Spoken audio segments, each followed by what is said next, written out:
All right, everybody, welcome back. Totally Driven Radio. My name is Bay Ragney, and I got Nikki by my side. What's up, everyone? Nikki. Nikki. Thanks, Mr. Holidays. I got to get hold of him after the holidays, get him back on here. Yeah, I'm sure he'll be busy healing himself with nuts and berries and yoga, I guess. I still have to watch that thing. I refuse to. You know what? I have it. I have it in one of my tabs of like the 20 tabs I have open on my browser, and it's been open since he sent it to me like 2 months ago. Waiting to watch it, but the knowing the fact that it's like a 2-hour thing on that, like I'm trying to I don't have time to sit for 2 hours and watch that and get either pissed off or disgusted. So, but anyway, enough of that. It's time to rock. Let's turn this chumpy up to 11, and let's welcome Carlos Cruz from Stonebreed to Totally Driven Radio. Carlos, how you doing? Carlos, are you there? Oh, lovely. He's missing. Hello, who's this? He's missing. He's missing? He's MIA? He's missing. Okay. So who's this? Right now? Okay, so I guess that's not Carlos. How about that? Let's put that. Oh no, that was awesome though. Let's try this. Is this Carlos from Stonebreed? Hello, can you hear me? Now I can hear you. You can hear me. Other person? I can hear you. Was that other person with you? Nah, I don't have no clue. I was just going, hello. This is Carlos Cruz. How you doing? You gotta love live radio. At least, you know what? At least you called in and you got the number right. We had a musical act a few months ago call in to the wrong radio show. And they what did you order, a pizza or something? They called into the wrong radio show. They called into another radio show and ended up getting interviewed on that radio show, and then somehow got back to us. It was very weird. I couldn't figure that one out. They got a double header, so I guess more credit to them. Well, I got the right number, and I'm glad I got through, man. Am I the third caller? Did I win a prize, or what's going down here, man? Yeah, you know what? You can go to when you come to Philly, you can go to Ontario Street Comics, and you can go. We have a gift certificate for you to go to Ontario Street Comics. How about that? You collect comic books? All right, man. That's cool. I'll take it. You have to read comics. I mean, come on. Yeah, I do. How you guys doing, man? You guys sound like you having fun tonight. I've been listening in. Yeah, you know what? It turned out like Rudy probably was smart. Like, he jumped off after a half hour. I literally have over 3 pages of questions for him, and I didn't even get through half of page 1. So he must have realized that and jumped and got out of Dodge while the getting was good. He decided to jump ship. Yeah. So now we're going to have fun with you. So all right. Well, I'm here, man. I'm ready. All right. So Stonebreed. You know, it's crazy. A mutual friend of ours, Tammy, who has helped me get some other musical acts over the past year, always will tell me, you got to hear Stonebreed, you got to hear Stonebreed, you got to hear Stonebreed. And then I'm on the Metal Sludge gossip board, which, you know, many of us hard rockers are, and I started seeing Stonebreed on there. And I would see people bad-mouthing you or bad-mouthing the band. I was like, wow. And then, one day you just, I guess, snapped out and, you stood up for yourself in the band and just gave it back to them guys. And I was like, cool. Good for you. That's a rough crowd in that message board. Yeah. I mean, you know, it's out there everywhere. I mean, you know, I guess if you don't have a couple of haters, you ain't doing it right, I guess. So, but I mean, you know, we there's not just only that, but there's other places like, you know, Facebook and all the social medias and stuff. But Metal Sludge is kind of funny because they do tend to kind of hate on people in a fun-loving, I'm going to bash you kind of way. So yeah, I think we're one of the favorite targets over there. But hey, at least the one good thing come of it. At least you heard of us from there, and now we're on your radio show, right? Yeah, you know what, too? Like, it's almost like if you're getting bashed on Metal Sludge, it's almost like their way of showing respect for you in a weird type of way.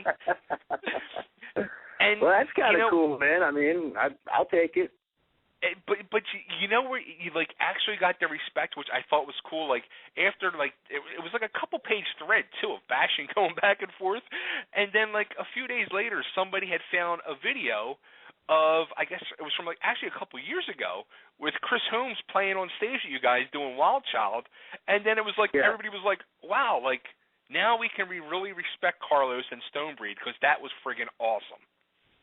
Well, cool, man. Well, that was a couple of years ago. We actually have a live show now that's at fucking Storm, and it's we got Chris playing with us, doing some shows. We just played the other night with Robin Zander, and did a show at Rhino Buck recently. We got one coming up New Year's Eve with Kicks. So, you know, anybody that's listening in that's in the L.A. area on New Year's Eve, we're playing with Kicks. We got Chris Holmes playing with us, and it's going to be unbelievably just magical rock and roll night, man. New Year's Eve with Kicks on the Sunset Strip at the Whiskey. Doesn't that sound like a party, man? You should come on out, bro. I'll tell you what, man. I wish I was in L.A. I've only been out to L.A. once, back in '98. I won a weekend in L.A. to see Kiss play at the Dodger Stadium for their Psycho Circus tour.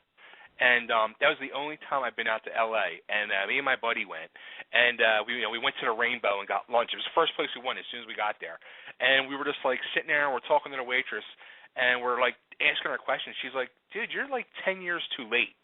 And it was like such a like blow. We were like so bummed out, like we missed everything.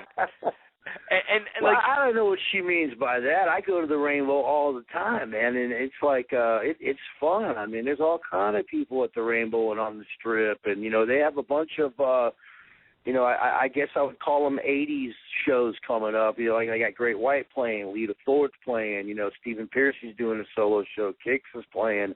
They got a bunch of those kind of shows that they're doing their 50-year anniversary coming up this next month. So. It's kind of cool, man. And then everybody goes to the Rainbow and hangs out and parties, and then you go upstairs and party with DJ Will from K-Nack, man. It's all good, man. It's a party, bro. Yeah, we'll come on back, man. That waitress didn't know what was up, dude. You know, actually, one of the questions I really had for you was, we had the other band that you guys are playing with on New Year's Eve, 3 Parts Dead. We had them guys on a couple weeks ago, and we were talking to them about it. And they're from Boston, and I was saying, like, we're out here in Philly, and it's like the scene is, I mean, the rock scene is just really dead, and there's like a lot of, a club will open up, and you think like, oh, it's a fresh of breath air, it's a cool club, and then like they're gone in a few months, and there's like no real steady place for these, bands like that style to play, but I guess is it different out in L.A.?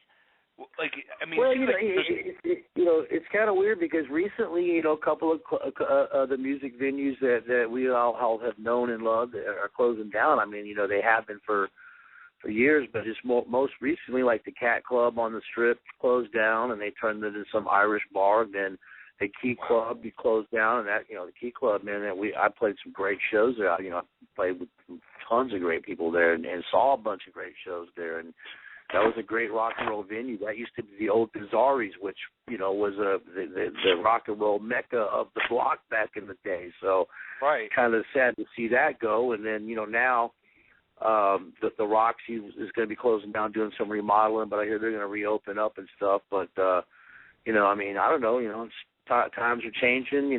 It's weird because a lot of people are lazy. They don't want to get up and go out and see a show anymore. A lot of bands get on and, hey, I want to check a band out. All I got to do is just sit on, go to YouTube, and I can see their whole show from last Friday night. Why should I get up and go out and see a band? And that's kind of what the whole internet and technology has done for live music, it's kind of messed it up for the performers out there, because it's just hard to get people to come out when times are tough and, this and that, and, the economy's bad, and, a lot of that going around, so.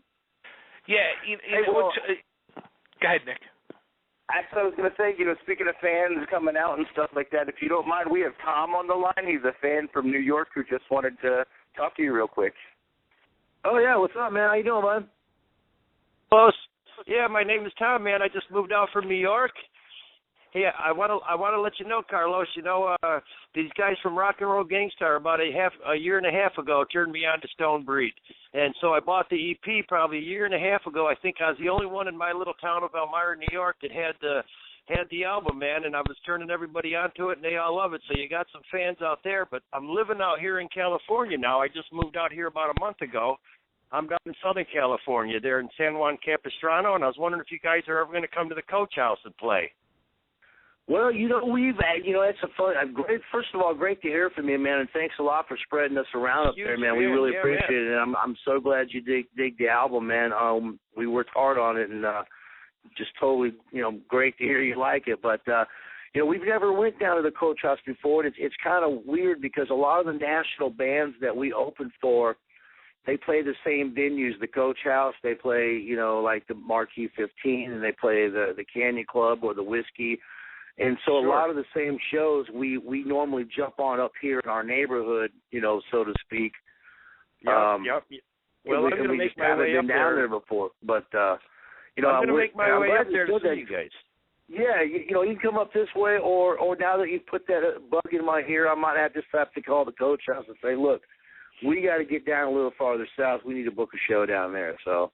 Yeah, man, we'll Michael come to you, you come to us, and we'll have a party, man. Yeah, man, Michael Schenker's there on the 15th. Warm him up. That would be something else. Well, the last two times they played around here, we did that. We played with Michael the last two times he came here last Sure. winter.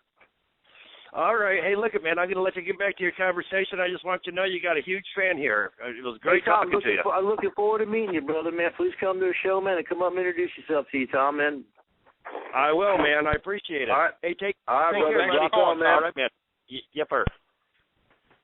Hey, and we also have Lori on the line. Lori said that she's also a huge fan and that she wants to send you some love from California.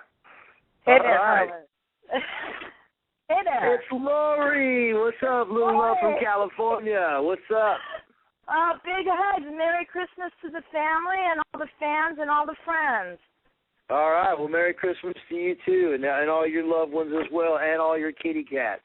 Damn right. I just wanted to send it on, and I'm going to let you talk to the next person. All right. Merry Christmas. Merry Christmas. Thanks for calling, Lori. You got it. Bye. Look at that. All right, the Stonebreed fans awesome. are coming out. That is they awesome. are.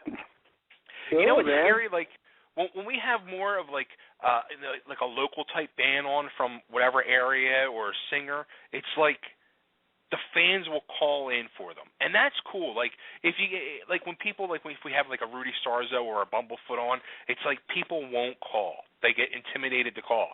But, like, if you're having Carlos on, or we had a friend of Tony Harnell's on a few weeks ago, Rachel Loren, who's a pop singer. Like, the phone will just start blowing up, and it's great because it restores my faith that there's some people actually still supporting music out there.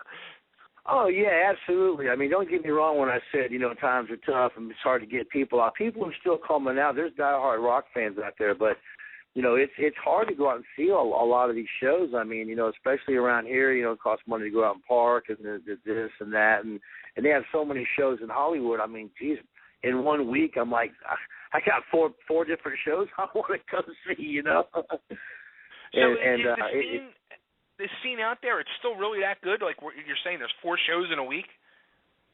Oh yeah, there's all kind of clubs. I mean, and what's kind of cool is there's a lot of cool jams. Like there's this place called Lucy's 51, and like it started out where every Mondays all these cool guys would go in there and play, like the guitar player from Vince Neil's band, and like the singer Chaz West from like Lynch Mob and Bonham and stuff like that, and and James Lomenzo, I think he's going to be in Megadeth. These guys would all get up there and do jams, and I've been up there and I've seen like Billy Cyrus get up and play with these guys, and then they started, switching it another night and having like the guys from L.A. Guns and Troy Patrick Farrell from White Lion and those guys, and like the Dick Pistols. They got a little thing going where they all get up and jam, and then like I know tonight I'm trying to head up a little bit later. My buddy Mitch Perry, he's a guitar player. He plays in Lita Ford's band right now, and he's got some guys up there, and they're doing some jamming tonight up there. So it's kind of like, local musician nights, and everybody goes up there. And then, of course, on the weekends you got a lot of cool stuff going on in Hollywood. I mean, the Whiskey's still happening. The Roxy's doing shows. The House of Blues is doing shows. I mean, the Sunset Strip, it's still rocking there. It's a pretty good, vibrant scene still. It seems like that's like the big thing now is like, and I guess probably still Panther's the one that really kicked it off, like with doing like the jams that they would do, like what they do like Monday nights when they started, and they would have like different people from different bands come up and jam with them, and it seems like a lot of people from that era now, whether it's in L.A. or Vegas is the other hot spot where they have these just jam bands and they have, all their friends come up every week with a rotating set and a rotating guest list of just people from the era. Yeah. Yeah, exactly right. Like, just a couple weeks ago I was in Vegas for an awards, not an awards thing, a charity event. And they had like all these singers got up and they just jammed with this one band. They had this popular band out of the Midwest called Hairball, and then all these singers got up and played, like Kip Winger and Stephen Pearcy from Rat and Dee Snider from Twisted Sister and Alice Cooper and all these guys, Rob Zombie. They all got up and they just jammed a couple of songs, and it was pretty cool. And then afterwards, Vince Neil has a club, and everybody went over there, and then the band that was playing had like the guys from Armored Saint, and Ron Keel was playing guitar and singing. It was some more just bunch of dudes jamming type of thing. It was pretty cool to have everybody, all those rockers in one place, just doing a whole bunch of cool songs. So that's awesome. That's awesome. Yeah, man. So, it's actually really cool. So Carlos, yourself, like, how did you get started in this whole crazy world of music? Typical growing up in the 70s, man. I mean, listening to rock and roll in the back seat of my mom's station wagon and on the AM radio, I would hear stuff like Smoking in the Boys' Room, the original, like Brownsville Station, Philadelphia Freedom, Elton John, and, just the pop rock songs and, Ballroom Blitz by Sweet. And then I discovered, Kiss and Aerosmith and Van Halen, and just progressed from there into this huge rock fan that went to all the rock concerts. And, when I really saw Aerosmith live in concerts, when I left going, that's, what I want to do. I want to be a rock singer. That's what I want to do. So, yeah.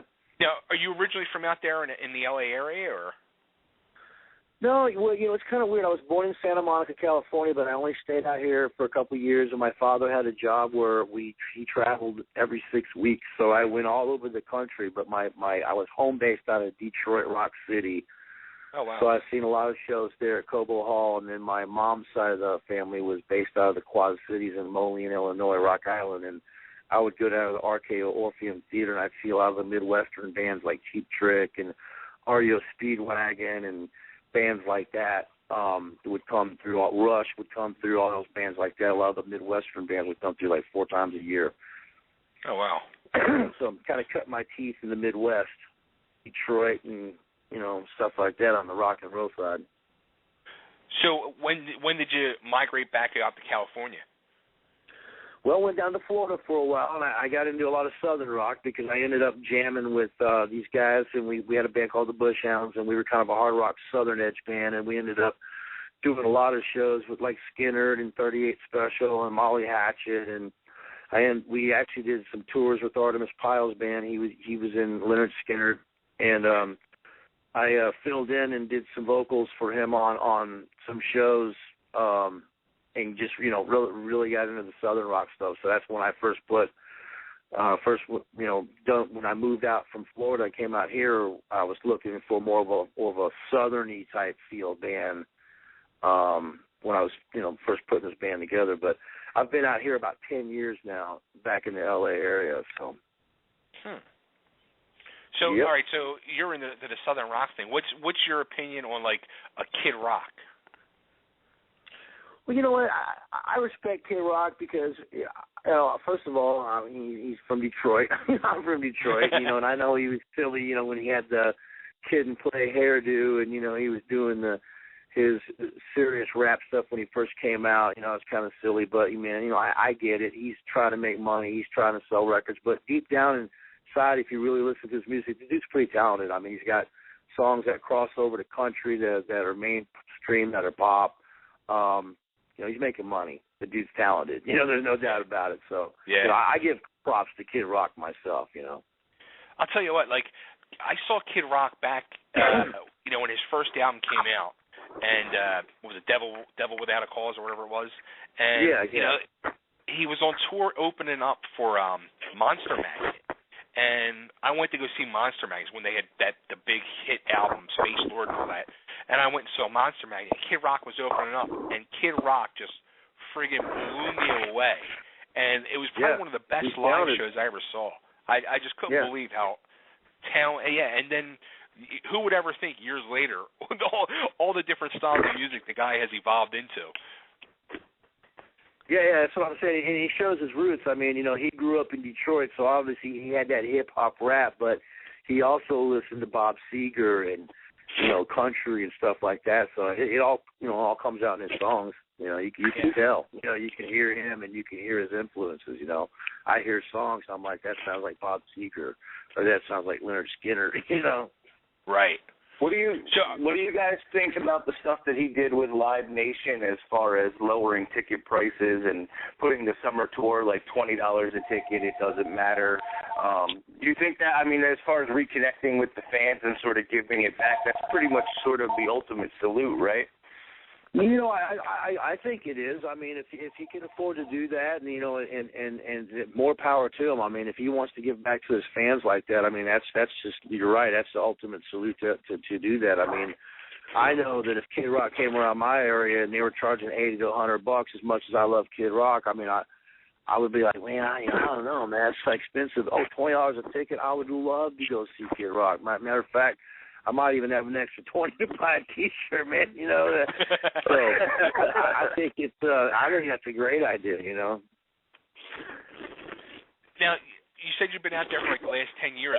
So when did the whole Stonebreed project start coming together? Well, I when I moved from Florida, I kind of took a break from music for a while, and I just didn't even concentrate on it. And then about 4 years ago, I decided. I started going out and checking out bands, and I still had songs, and I had songs that I had written, and I got some recording stuff at home, so I was writing songs the whole time. I just wasn't actively playing out and didn't have a band, so to speak. So then I started going out and checking bands out. I was like, wow, man, I'm sure I could find some guys and do a little bit better than these guys, man. And then I'd go out the next weekend and I'd be like, damn, man, same thing. So I was like, wow, maybe I should, put something together. So I started, putting some ads up and going, listen, I got a couple of songs, and then I found some guys and showed them my songs, and got involved from there. And you've played, around L.A. You've been playing all the legendary clubs. How incredible is that? New Year's Eve, you're going to be on the Whiskey stage. Stuff like that. It's like, yeah, you know what? It really is, because I'm not from here, and a lot of guys from here, and they sort of take that for granted. Even though I was born here, like I said, I left when I was in kindergarten, but I grew up in the Midwest, and I grew up, watching MTV and being a rock fan and being a rock singer in local bands and stuff.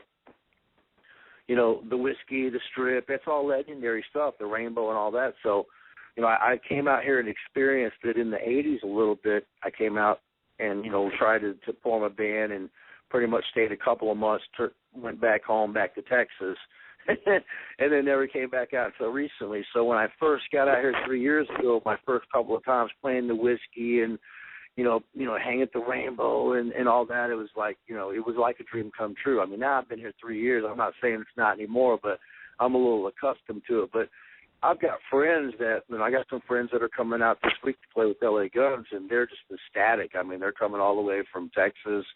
You know, they're playing the Legendary Whiskey with the Fame Stage at everybody from Jimi Hendrix to Janis Joplin to Motley Crue, the Rat, the Van Halen's played on. You know, it's a legendary stage, you know, for sure.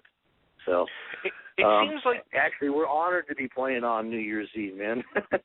Yeah, sure. I mean, that's like the party of the year, and you're playing with Kicks, which is probably one of the most underrated bands of that era. They're just tremendous. Yeah, and they're way more popular on the East Coast, so they don't never really get over this way that much. So, you know, the fact that they're not over here a lot tells me it's going to be packed, you know, New Year's Eve. Yeah. They're a band that's in demand. They're a band that's in demand, so. You know, it's scary. Like, we're in Philly. Like, I'm in Philly, and they're from Baltimore, which is, like, less than 2 hours away from us. But yet they don't play Philly. They'll play, like, the small towns outside of Philly, like an hour and a half outside of Philly or an hour outside of Philly, like these little hick towns, they'll go and play there, but they won't come in and actually play Philly. It's so weird. Like, it's as I was trying to explain, like, I don't get it. And when we were talking to the Three Parts Dead a couple weeks ago, like, they were kind of saying the same thing, like, being from Boston, like, there's not really a scene inside the Boston area which causes them to go out and play, like, shows in the Midwest or come out there to L.A. to play with you guys. Like, they said they get bigger reactions from clubs and places outside of their home base of Boston. Well, you know, I think that's like is catchy and going around because everybody that I talk to says the same thing, and even the people around here in L.A., you know, they're like, oh man, you know, it's cool to play here and all that, but you know, once you play here, you know, you got to move out and go play, you know, here or wherever. So, you know, I've heard people around here go, oh man, like I've had a lot of my friends recently move to Vegas. Oh man, LA's dying, it's dead there. You know, we're all moving out. We're going to Vegas. You know, starting a show band or something. I don't know. You know. And that it seems like that is going on too. Like a lot of people are going to like Vegas and Arizona seem to be like two rock and roll hotspots now. Yeah, you know, we play over in Phoenix once in a while, and it's pretty good. I got some buddies that are in bands. They said that scene's really starting to rise, you know, for hard rock and stuff like that. And in Vegas, you know, like I said, a lot of my buddies are up there playing and stuff, and a lot of the bands that are from here in L.A. go to Vegas a lot and play all the time up there. Yeah, it's weird. And like my co-host Nick, he's from out there in Arizona, and I don't picture Arizona as being like the hotbed for rock and roll for some reason. It's pretty hot there, man, in the summertime. It is, and you have to see some of the setups to really appreciate it, though. Like, you can go to these quote-unquote bars that are just out in the desert, and they have, you know, just little shacks where they're selling cold beers and hamburgers out of, and it's literally just, you know, 15, 25 fire pits and just raging into the night with, you know, 200 bikers there just, you know, listening to rock bands. It's absolutely taken off out here. Yeah. That's crazy. That's in, like, we're around Phoenix, right? Yeah, absolutely. Yeah, my buddy plays in a band called Chemicals of Democracy out of Phoenix, Arizona. They do pretty well around there, man. Now, you guys have gone through, like, major lineup changes as of late. Like, you've reshuffled almost the whole band. Well, yeah, we got to a point where, you know, we couldn't just continue to play locally, and a couple of the guys in my band are, you know, dedicated, hardworking guys in the band, great players and all that, but they just have jobs that there's just no way around getting out of it. So I mean, they could never, you know, play out of town on a Tuesday or something or anything like that, and they couldn't really tour or nothing like that. So the more that we started playing and getting more offers to play out, you know, the more that it came to a conclusion that, you know, some of the guys wasn't going to be able to work out. Well, when that started to happen, and it started unraveling the whole band, so I knew, from a standpoint of view, that if I wanted to get to the next level and go out and do touring, I had to find some guys that were able to do that. So I did have to, shuffle a couple guys around, and everything was cool. It was no hard feelings. We were all still good friends and all that good stuff. But there's a kind of a new lineup, and we have Chris Holmes playing with us through the wintertime here, and then we're going to go to Europe and do some shows over there with him as well. So it's looking up, man. Nice. So is Chris going to be permanently in the band, or just temporary, or? Well, nothing's ever permanent, and it's a little bit more than temporary, basically. I mean, he's with us, and he's playing all the shows with us between now and January and February. We're booking more shows. We're actually trying to book some shows out in the Midwest in February, and then March and April we're going to go to Europe and do some shows over there with him, and then from there he's going to decide if he's going to stay over there in Finland. I'm not sure where it's at. He's going to go somewhere over there in Europe and hang out for a while, and then we're going to come back over here, and then we might work on a new album and do some stuff. So we're just kind of playing it by ear for there. So that's our plan for now. What we're doing now, we're recording one song and one video. We're actually writing songs. Matter of fact, he's not here yet, but he's on his way over here in a few. We're working on some songs, but we're gonna write an album, and we're gonna get a single out as fast as possible. We're gonna record the first song as fast as possible, and then do a video for it, and we'll shoot that out immediately. So, Nice. We'll see what happens. So, like I said, Chris is the kind of guy that wants to play guitar, likes to play guitar. So, if we got stuff going on, he'll hang out and play guitar with us, man. Basically, so. Yeah, it's a shame too, because Chris Holmes is he's one of them guys from that era who, was huge in Wasp. People loved him, incredible stage presence, and then you got the whole stigma with the whole decline of Western civilization that sticks out in people's heads. But the thing that sticks out in my head was Chris Holmes on stage. He is just a powerhouse of rock on stage. That is incredible. And the guy deserves to be back on stage, and it's like almost like thank you to Carlos and Stonebreed for putting that guy back on stage. Well, he's been playing around. He's done other stuff. He was in this band called Wasp for a while with Randy Piper and one of the other original members of Wasp, and they went out and did some touring and stuff. And he had a band together for a while. I think Big Ball All Stars or something like that. And there was some other guys that were from other previous bands, and they did some shows around here and stuff like that. But we're glad to have him playing with us. And like I said, we're booking a lot of shows, and we're getting a lot of offers now that he's playing with us. So we're booking a bunch of stuff in January, February, and then we're trying to finish up March and April over in Europe, and then take it from there. Nice. Now, one thing you were just talking about too was band members and their commitments to jobs and stuff like that. How tough is it to find people that want to be or are able to get as dedicated as you and be able to go out and be a touring band and not have to worry about their day jobs? You know what I mean? Well, yeah, it is tough. Because especially in a case like ours, we don't have no big label. We're just doing everything on our own. But then again, these days a label doesn't do nothing but really get you distribution and promotion. And I don't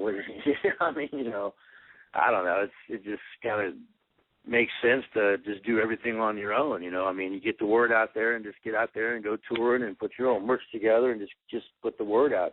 So it's a crazy vicious circle, but it's hard to find guys that can do that because you have to make a living, you have to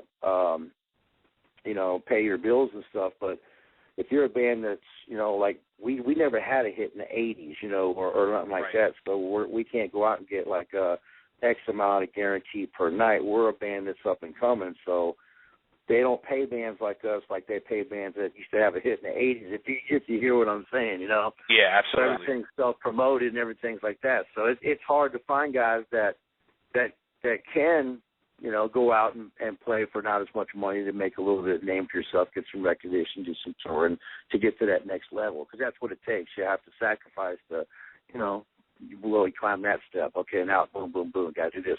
All right, boom, we climb next step. You know, it's kind of it's a vicious circle, like I said. And a big part of it, which I don't think a lot of people even realize, is merchandise with you guys. Like for bands of your level, where I used to play in a local band here for like 16 years in a punk band, and knowing that when you guys are putting out, you know, whether it's a CD, whether even it's a CD single or a demo or an EP or a full length or T-shirts or anything, like when you guys are selling that stuff is so friggin' important. Like I always make sure when I go see bands, I'll buy a shirt, I'll buy it just to help them because I know what they're going through. And people need to realize that too. Like, help these bands by not only going out there and supporting them by paying your $5, $10, $15 to get in the door, but buy their merchandise. Support them, please, because this help keeps these bands alive. Yeah, that's exactly. I mean, it's you know, it's amazing the amount of money that gets spent. I mean, even just you know, each guy in the band's instruments alone are worth a couple of grand, and then you all those years of practice and you know, studio time and, you know, working your ass off and rehearsing. I mean, you know, it's rough to get to that level to be able to get out and perform. And then a lot of clubs don't want to, you know, pay you what the band's worth or whatever. And you end up going out there and you're like, okay, I went out and played in front of 300 people, and the bar made all this money, and I'm walking home with $30 or something. You know, sometimes it just don't make sense. But yeah, you know, exactly. You do it for the love of what you do, man. So you know, sometimes it pays off, and well, sometimes it don't. But if you love what you're doing, then it's all good, man. It's rock and roll. Well, let's give everybody a taste of what this rock and roll is all about here. I'm going to play. Man. How about if I play Back Home? Sounds great to me. Cool. All right, ready? This is Stonebreed with Carlos on lead vocals, and this is the tune Back Home. Let's crank this up.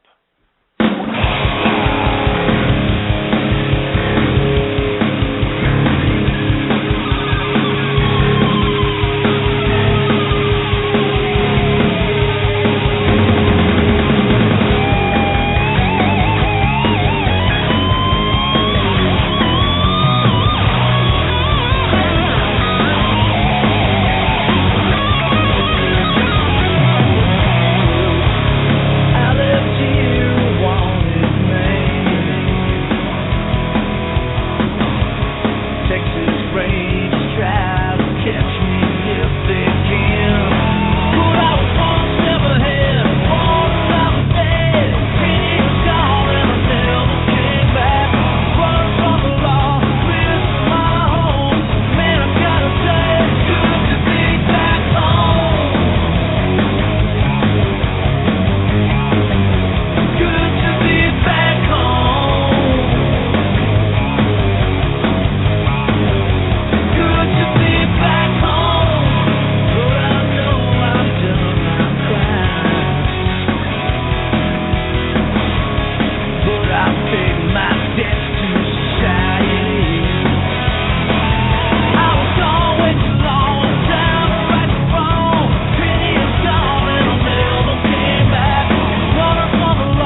jam, man. Thanks, man. Appreciate that.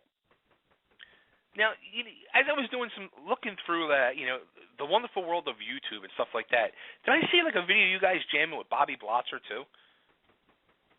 Yeah, matter of fact, we did a show down it was sometime last year. I think it was like last year around NAMM, the NAMM convention time. We did a show with Michael Schenker, and Bobby came out to the show, and I invited him up and asked him if he wanted to get up and do a song with us. So he came up and played a couple songs with us. Pretty cool.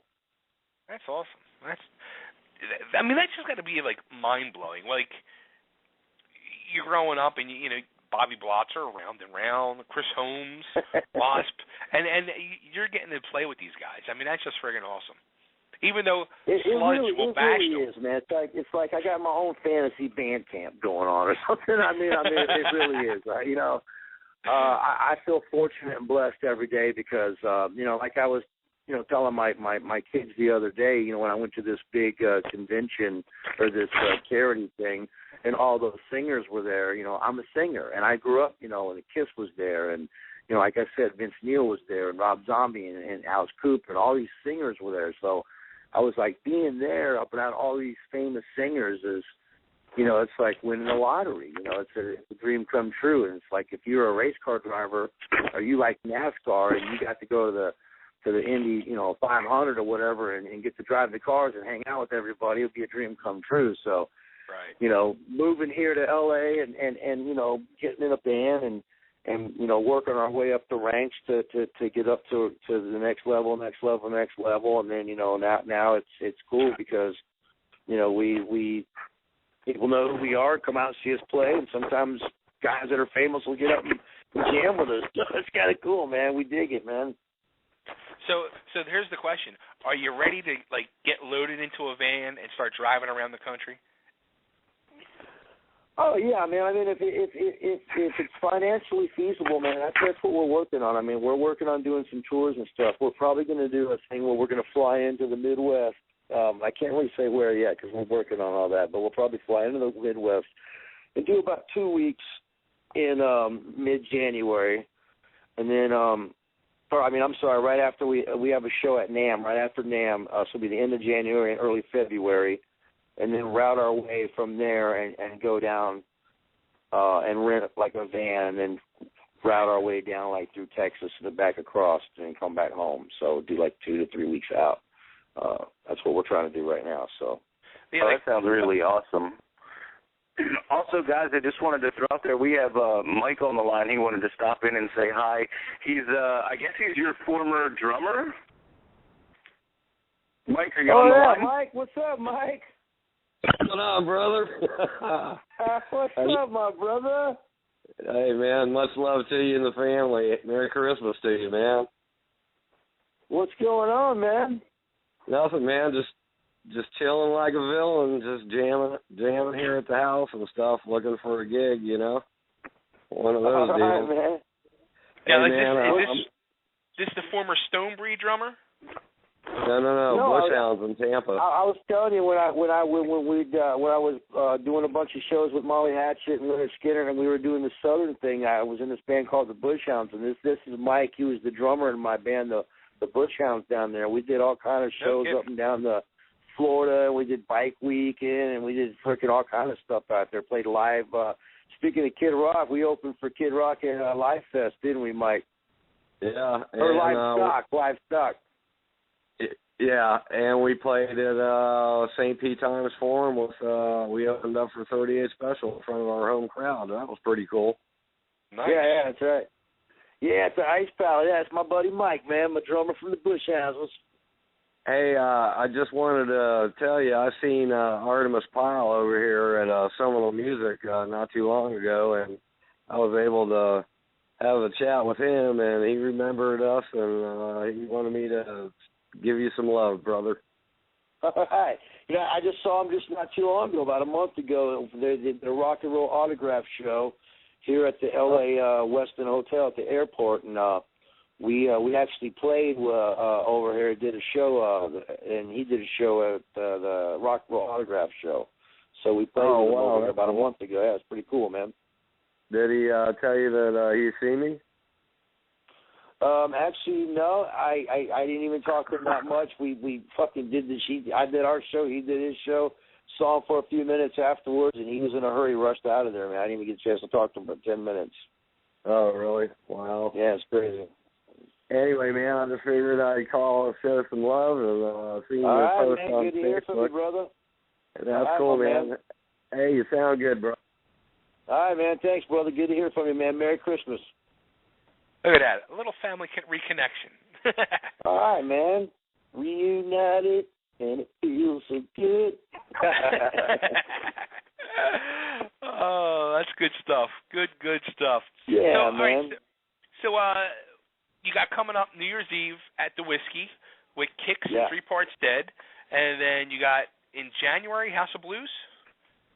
Yeah, we're doing a House of Blues show with, and that's going to be super cool because it's my birthday, and then NAMM weekend. If you're not familiar with NAMM, it's the National Association of Music Merchandisers, where all the rock stars come in and they do their deals, and all the, they have like the booth set up, like if you're Marshall amplification or if you're Gibson guitars, and then if you're endorsed by one of these guys, and you guys sit at the booth, and then people come by and they take your picture and get your autograph and all that. You guys familiar with NAMM, right?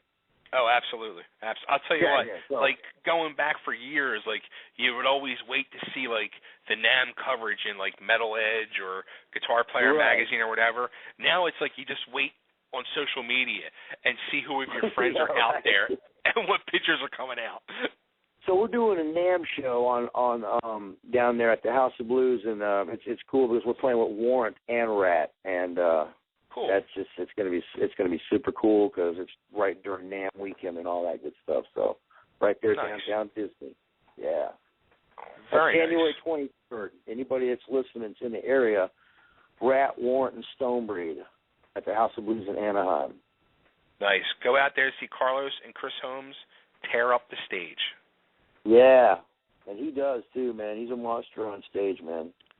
He you know, I got a funny story of him too. Like years, what tour was it? Inside the Electric Circus tour, when they played, when Wasp played in Philly. I saw Metallica even before that. I saw Metallica open for them guys on their first tour in Philly. It was Ride the Lightning tour. Metallica opened for them. And that was like 84 or 85. But then a few years later, inside the Electric Circus tour, they came back to the same building in Philly, the Tower Theater, and I had like second row, and I threw a bandana up on stage to Chris, and he threw it around his head, and he was wearing it for like 2 songs, and then he threw it right back to me afterwards, and I was like, it was so friggin' awesome. That's cool, man. Yeah, dude, he's super cool. It's funny. I've been YouTubing up some old videos of him, watching him live from back in the day and stuff. And he's definitely got charisma on stage, man. Oh, absolutely. And he's huge. He's friggin', what is he, like 6'6"? Yeah, I'm not sure exactly how tall, but definitely huge. But you know what?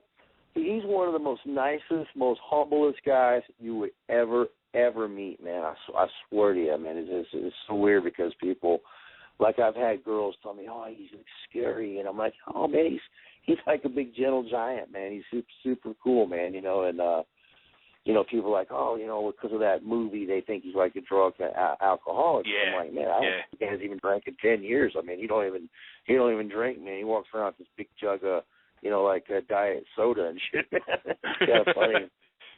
Yeah, actually, I got to meet him earlier this year. He did an appearance at a convention out in Jersey, and cool. So you know him, he's cool. Yeah, I got to talk to him for a little bit. Super nice guy, man.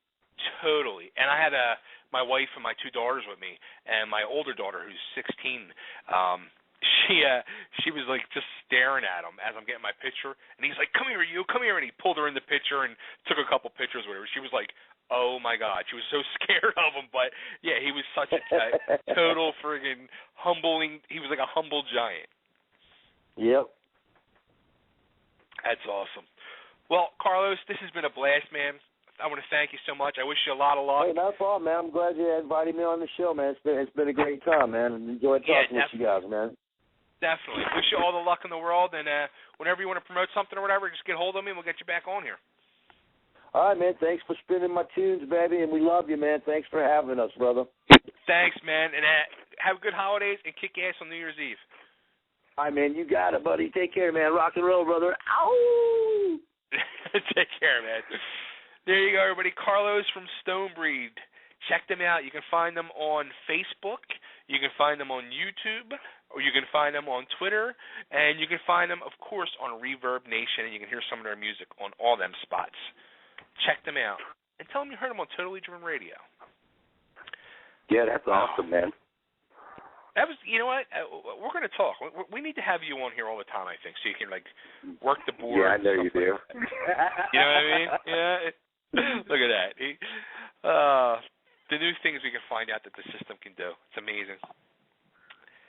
Wow. So, that was cool. Yeah, man, awesome. It was a really good interview, actually.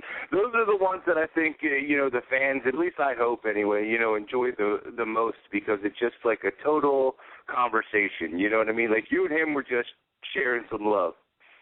Yeah, I mean, when it's like a person like that, or a band like that, or an artist like that, like, you don't have like much information to go by, so you gotta like just put like a guideline of questions together, which is always like that same general guideline, and then right. Once you're getting them answers, you gotta pick and choose like where to go with it and stuff like that. So